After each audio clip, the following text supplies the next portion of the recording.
Assalamualaikum warahmatullahi wabarakatuh. Perkenalkan, nama saya Al-Kausar Fatimah Zahra dengan NIM 205221052, Prodi Akuntansi Syariah, Fakultas Ekonomi dan Bisnis Islam. Di sini saya akan mempresentasikan mengenai hasil kerja saya, yaitu pemikiran kalam Muhammad bin Abdul Wahab, yang akan terbagi menjadi 3 subbab utama, yaitu pendahuluan, pembahasan, dan juga penutup. Kita akan masuk ke subbab yang pertama, yaitu pendahuluan, di mana latar belakang masalah dari pemikiran kalam Muhammad bin Abdul Wahab. Kehidupan yang terus berjalan menyebabkan semakin banyak pertanyaan yang timbul di dalam pikiran manusia yang kemudian dapat menyudutkan eksistensi dari agama Islam itu sendiri.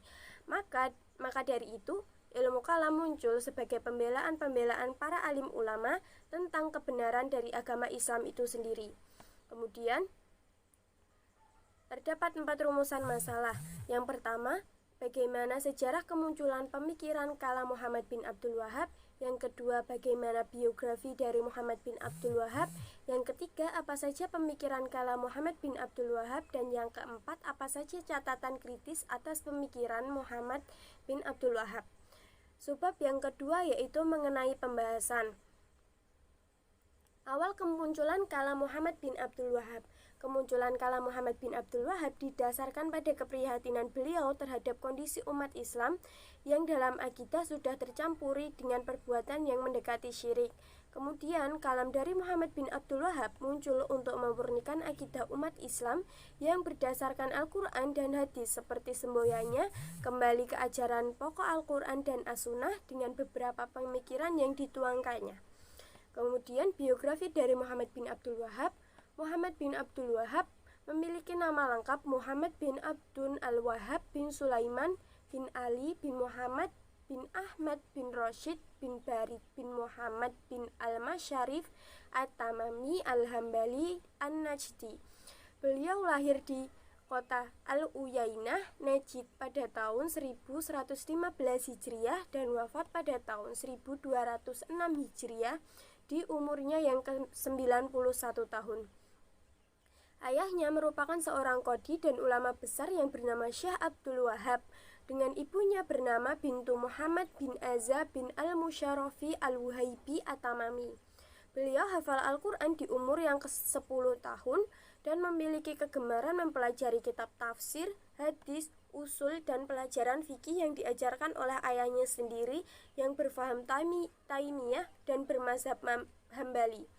Kemudian berikut adalah guru-guru beliau di keluarganya, yaitu ayahnya sendiri Syekh Abdul Wahab di Mekah, diantaranya Al-Ammah Syekh Abdullah bin Ibrahim Asy-Syamari, yang kedua Syekh Abdullah bin Al-Faraid, yang ketiga Syekh Ali Afandi Ad-Dagestani. Kemudian di kota Madinah, beliau mendapatkan guru Syekh Abdullah bin Ibrahim bin Sa'id bin An-Najdi, yang kedua Syekh Muhammad Hayyah Al-Sindi. Kemudian di kota Basrah, beliau berguru kepada Syekh Muhammad Al-Majmu'i, dan di kota Al-Aqsa beliau berguru kepada Syekh Abdullah bin Abdul Latif Al-Ahsa'i. Kemudian dengan kepandaian dan kepekaan dari Syekh Muhammad, beliau mampu mengenali hal-hal yang mendekati syirik yang dilakukan oleh masyarakat Arab pada masa itu, seperti hufarat, bid'ah, pengagungan kepada kuburan, taklid, dan tahayul. Sehingga pada tahun 1740 Masehi, beliau memutuskan untuk membentuk Al-Muwahhidun atau orang-orang yang mengesahkan Allah, atau juga dikenal dengan nama Wahabi, untuk menegakkan kembali Islam seperti pada masa Rasulullah. Kata kunci ajaran Muhammad bin Abdul Wahab yaitu anti taklid dan membuka pintu ijtihad dan pemurnian Islam.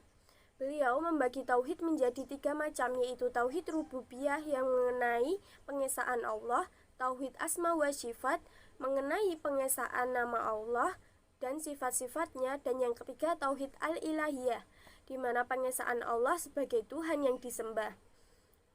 Kemudian ajaran tauhid Muhammad bin Abdul Wahab meliputi pertama, zat yang boleh disembah hanyalah Allah. Yang kedua, tauhid yang dipegang masyarakat pada masa itu sudah tercampur dengan kesyirikan.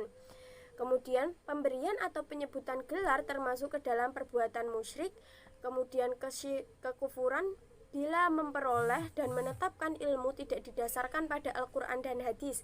Penafsiran Al-Quran dengan tanwil merupakan kekufuran dan pintu ijtihad terbuka bagi siapa saja.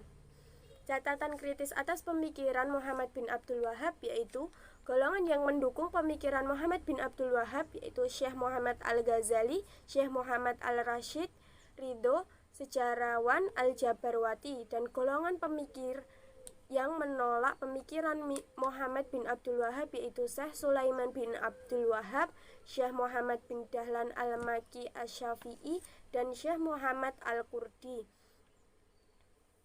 Meskipun mendapat banyak kritik, namun Muhammad bin Abdul Wahhab tetap memiliki banyak karya yang dituliskan dalam kitab At-Tauhid, kitab Al-Kabair, Kasyf As-Subhat, Mukhtasar Sirat Ar-Rasul, Masail Al-Jahiliyah, Usul Al-Iman, Fadail Al-Quran, Majmu' Al-Hadis, Al-Usul Al-Thalathah, dan banyak lagi.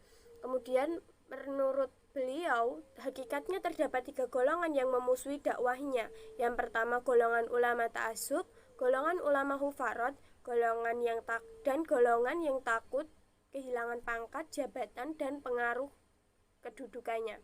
Kemudian, negara-negara yang terpengaruh oleh pemikiran Wahabi diantaranya Indonesia, India, Mesir, Sudan, dan Aljazair. Kemudian kita masuk ke subbab yang ketiga, yaitu kesimpulan. Kesimpulan dari presentasi saya kali ini adalah Muhammad bin Abdul Wahhab adalah pendiri aliran atau faham Wahabi di Arab Saudi yang gerakannya merupakan perwujudan pemurnian agama Islam yang sesuai dengan Al-Quran dan hadis, karena ajaran sebelumnya sudah tercampur kufarat, kesyirikan, bid'ah, pengagungan terhadap kuburan, taklid, dan tahayul, dengan pintu ijtihad yang terbuka lebar yang berguna untuk mempertebal keyakinan dan memajukan Islam agar tidak mati dalam pikirannya. Dalam penyebarannya, Muhammad bin Abdul Wahhab menuai pro dan kontra dari berbagai kalangan.